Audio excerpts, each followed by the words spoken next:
Hoy, en Renovando tu Mente.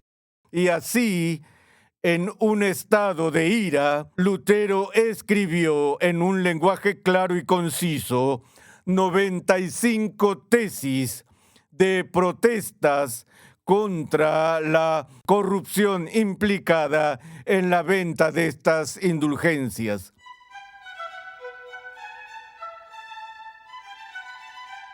Lutero tomaría esas 95 tesis y las clavaría en la puerta de la iglesia del palacio en Wittenberg. Gracias por escuchar Renovando tu Mente. Hoy continuamos con la serie del Dr. R.C. Sproul, Lutero y la Reforma. A través de 10 lecciones, el Dr. Sproul ofrece una introducción completa a la vida y el pensamiento de Martín Lutero. Con la mirada puesta en las lecciones que podemos aprender hoy en día, R.C. Sproul recorre los principales acontecimientos de la vida de Lutero y explora el Evangelio recuperado por Lutero y los demás reformadores protestantes. En aquel dramático día de 1517, Martín Lutero desafió a la institución más poderosa del mundo, la Iglesia Católica Romana. ¿Por qué lo hizo? ¿Qué había detrás de su ira? Acompáñame al salón de clases a escuchar al Dr. R.C. Sproul mientras analiza la controversia en torno a Johann Tetzel y la venta de indulgencias.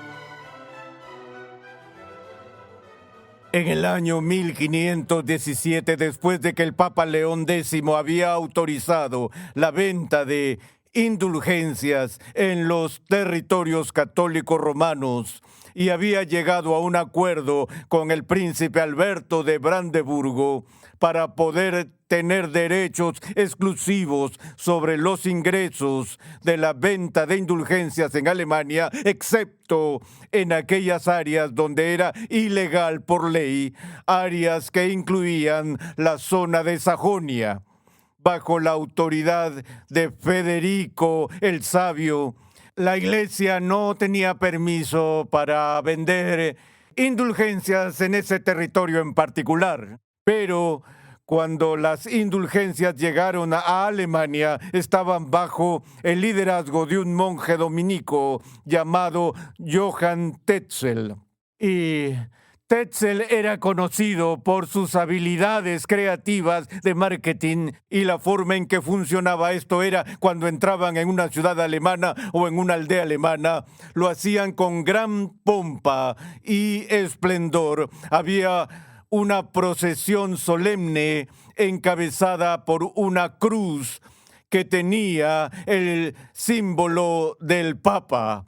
Además de eso, había una bula papal que era cargada delante de la procesión en un cojín de terciopelo bordado en oro. Una vez la procesión llegaba al pueblo, la gente se reunía alrededor y Tetzel daba uno de sus famosos sermones. Y el tema base de sus sermones en esas ocasiones era sensibilizar el corazón de los campesinos por la difícil situación que sus parientes estaban experimentando en el purgatorio.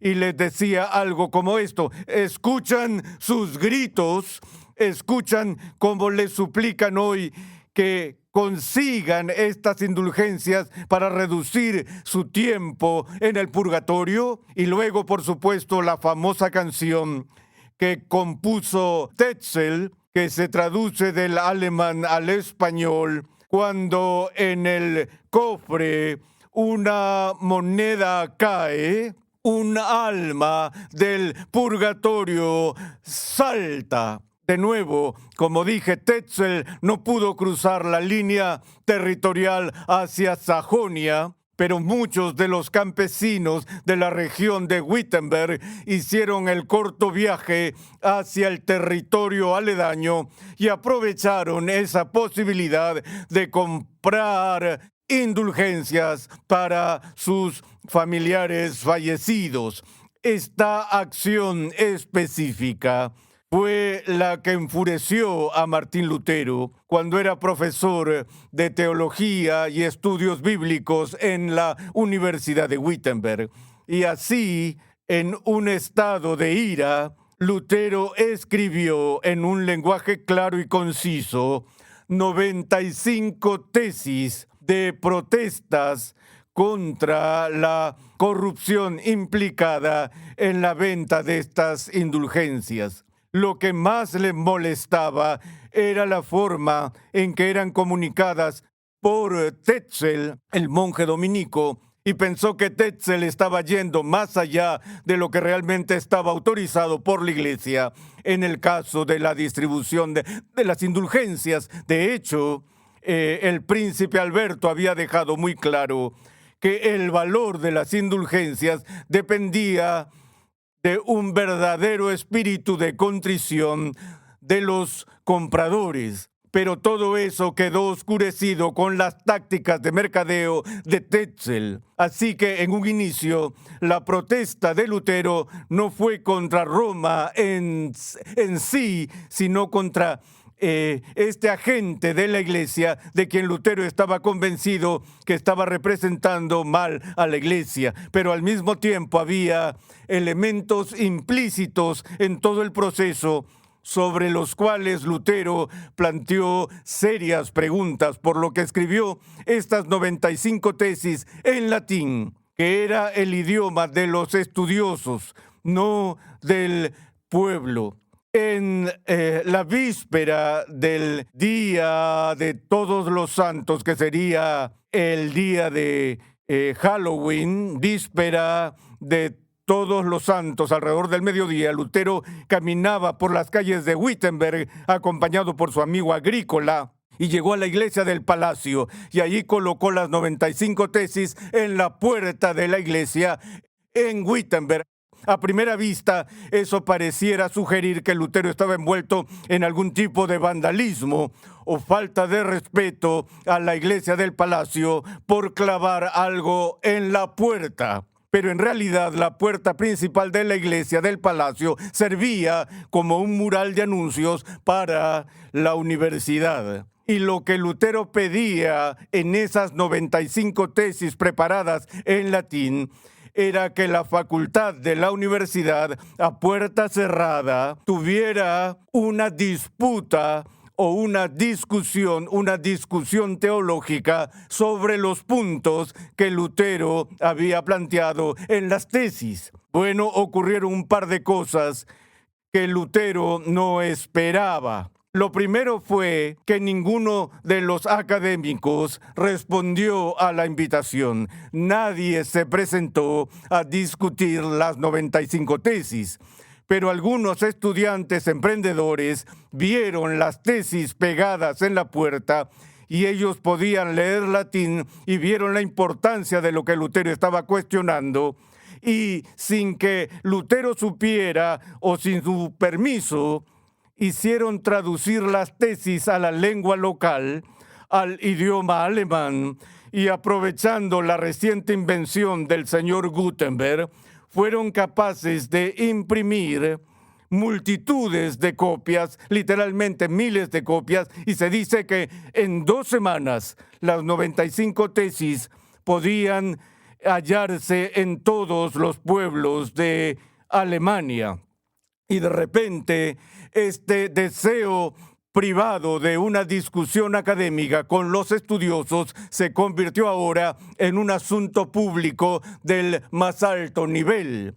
Karl Barth declaró que lo que sucedió aquí se compara a un ciego que está subiendo una escalera en la torre de una iglesia y en eso pierde el equilibrio, entonces sus pies buscan cualquier elemento que pueda ayudarlo a estabilizarse y su mano agarra una cuerda que sin que el ciego lo sepa está unida a la campana de la iglesia y en su inocencia despierta a todos los que están en la ciudad, porque lo último que Lutero quería o esperaba hacer era iniciar una protesta o una reforma.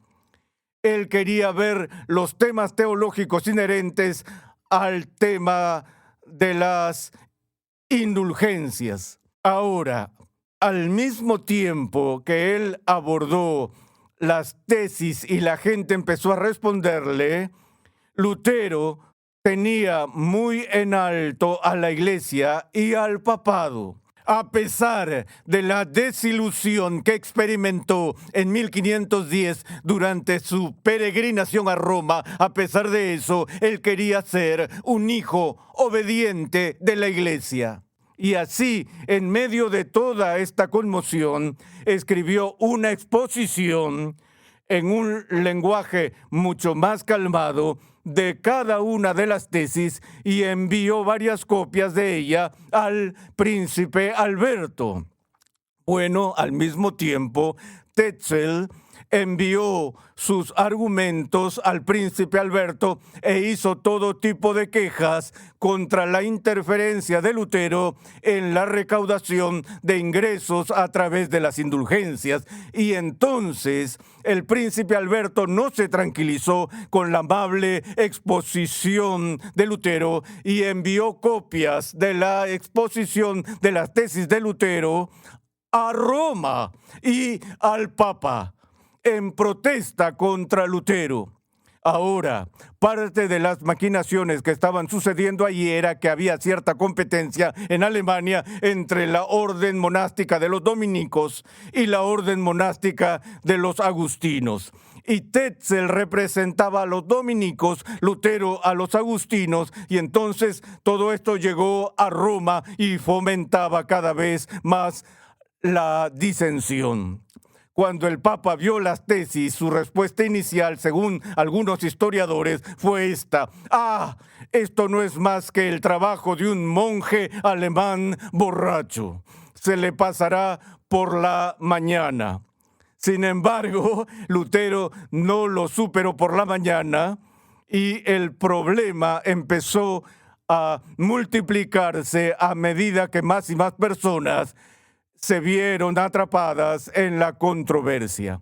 En 1518, Johann Tetzel escribió sus propias tesis en respuesta a Lutero y envió esas tesis a Wittenberg, tras lo cual los estudiantes de la universidad quemaron las tesis de Johann Tetzel. Así que de nuevo el ambiente estaba empezando a sulfurarse y había quienes exigían que Lutero fuera convocado a Roma para ir a juicio por herejía.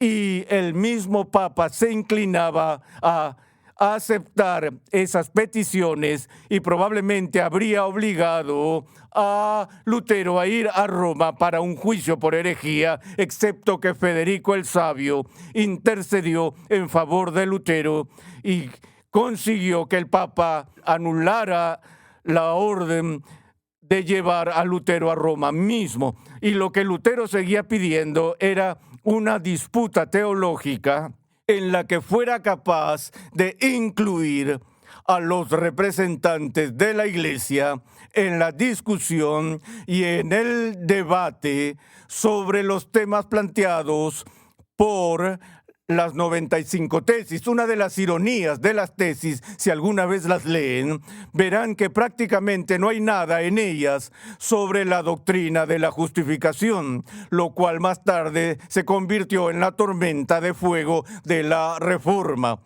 Pero el énfasis central de las tesis era sobre el asunto de las indulgencias y la doctrina del tesoro de méritos sobre el cual se estableció. Lutero al principio se quejó de las tesis por la forma en la que Tetzel las comunicaba con su canción "Cuando en el cofre una moneda cae, un alma del purgatorio salta". Dijo que eso pasaba por el alto el llamado sobrio a la contrición verdadera y reemplazaba la contrición por la atrición. Y esa distinción es algo de lo que debemos ser conscientes en todo momento. La atrición es el arrepentimiento motivado por el miedo al castigo o como un boleto para salir del infierno, mientras que la contrición es el arrepentimiento motivado por un dolor profundo y serio y la admisión de haber ofendido a Dios con nuestros pecados. Lutero, por supuesto, era un experto en la experiencia de la contrición, dado que había pasado mucho tiempo experimentándola en el monasterio. Y pensó que realmente lo que estaba sucediendo aquí con la venta de indulgencias, cientos de años antes de que Dietrich Bonhoeffer publicara su libro sobre la gracia barata, Lutero vio el movimiento de las indulgencias como un abaratamiento del perdón y un abaratamiento de nuestra comprensión de la gracia de Dios.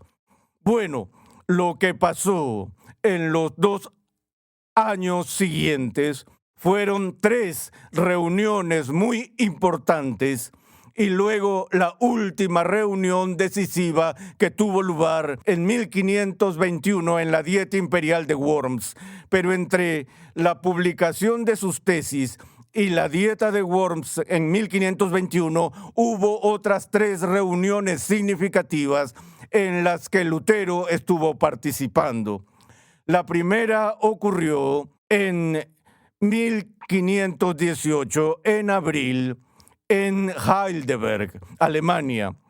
En esa ocasión se discutió sobre la filosofía y teología entre los agustinos y los dominicos, que tenía que ver con la teología y las filosofías de la Edad Media, ambas específicamente relacionadas con el debate clásico para aquellos de ustedes que conocen entre el nominalismo y el realismo. Y entonces el propósito del debate o la disputa de Heidelberg no era discutir las tesis o la justificación, ni nada por el estilo.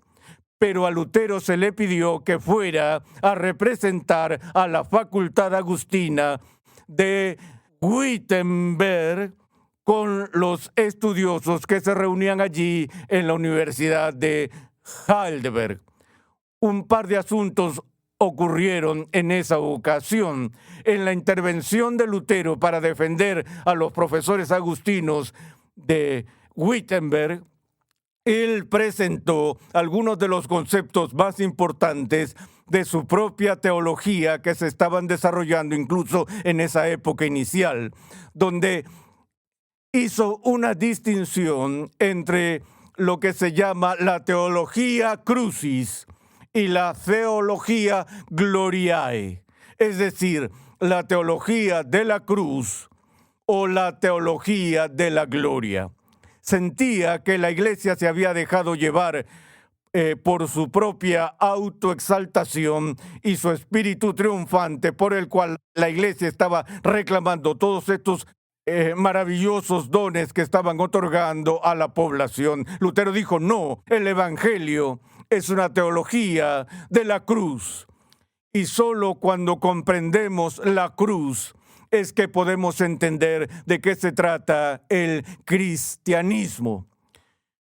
Bueno, en esa reunión en particular, Lutero fue extremadamente convincente y brillante en su presentación y básicamente se robó el espectáculo porque aquellos que estaban reunidos en la audiencia se sorprendieron de la agudeza de Lutero en su forma de tratar temas polémicos, en contraste con la imagen habitual que tenemos de Lutero como alguien grandilocuente y hostil. Permítanme leerles una cita de uno de los monjes dominicos que estuvo presente en esa reunión de Heidelberg, y esto se encuentra en el pequeño libro del historiador de la Reforma Gordon Rupp, El progreso de Lutero a la Dieta de Worms. Escuchen el testimonio de uno de los monjes dominicos que estuvo allí, y es que él pudo almorzar con Lutero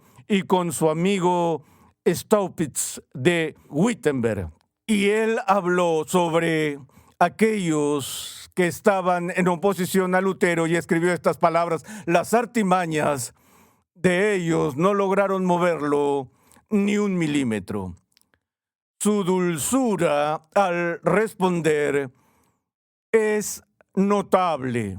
Su paciencia, hablando de Lutero, para escuchar es incomparable. En sus explicaciones uno puede reconocer la agudeza de Pablo, no la de Escoto. Sus respuestas tan breves, tan sabias y extraídas de las Escrituras con facilidad hicieron de todos sus oyentes sus admiradores. Encuentro que esa es una observación interesante sobre el comportamiento de Lutero en Heidelberg, pero lo que me interesa más que la observación sobre Lutero es el hombre de cuya pluma vinieron estas palabras. Estas palabras fueron escritas por un joven estudioso dominico cuyo nombre era Martín Bucero. Bucero más adelante tendría una tremenda influencia sobre otro joven sacerdote católico romano, quien después de que Bucero saliera de la Iglesia Católica Romana y se uniera a Lutero y a la Reforma, tuvo una influencia significativa en este otro joven sacerdote suizo, cuyo nombre era Juan Calvino. Así que es increíble ver cómo estas conexiones ocurrieron en ese momento en particular de la historia.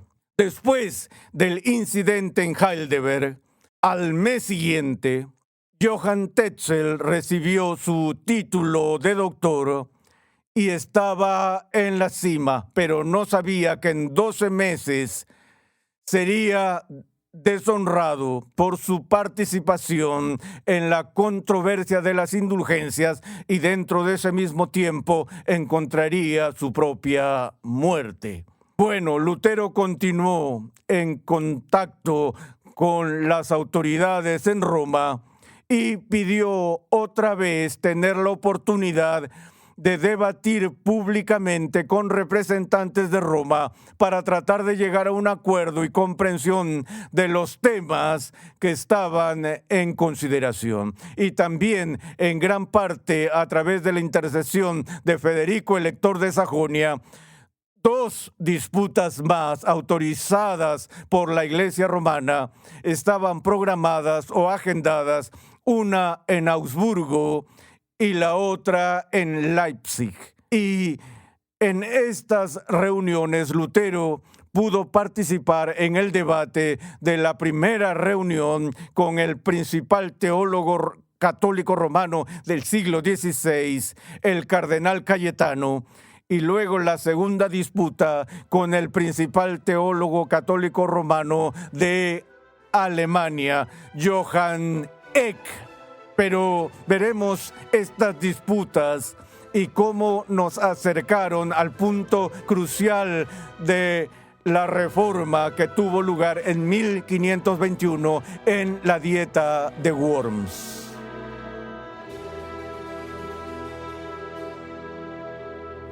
Al examinar la vida y obra de Lutero, el Dr. Sproul es rápido en decir que no estamos aquí para glorificar a un hombre, sino para sostener en nuestros días las mismas verdades bíblicas que Lutero redescubrió. Es importante que entendamos la historia de aquel hombre que desencadenó la Reforma Protestante hace más de 500 años. Cada generación necesita dedicarse plenamente a la verdad de las Escrituras. Recuerda que en nuestra página web renovandotumente.org puedes solicitar una guía de estudio gratuita para tu edificación personal o para usarla en grupos pequeños.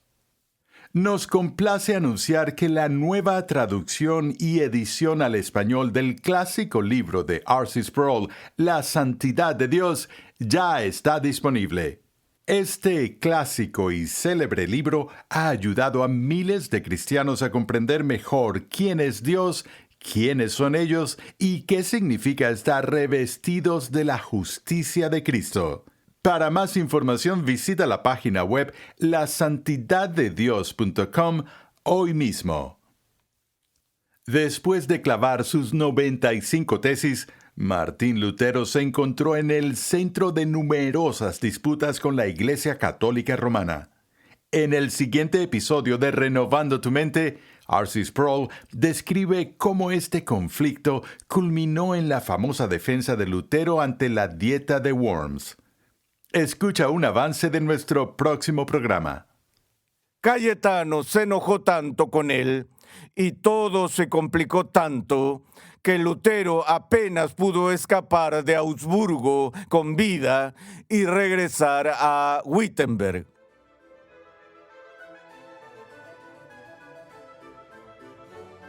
Renovando tu Mente es una producción de los Ministerios Ligonier, la confraternidad de enseñanza del Dr. R.C. Sproul. Nuestra misión, pasión y propósito es ayudar a las personas a crecer en su conocimiento de Dios y su santidad.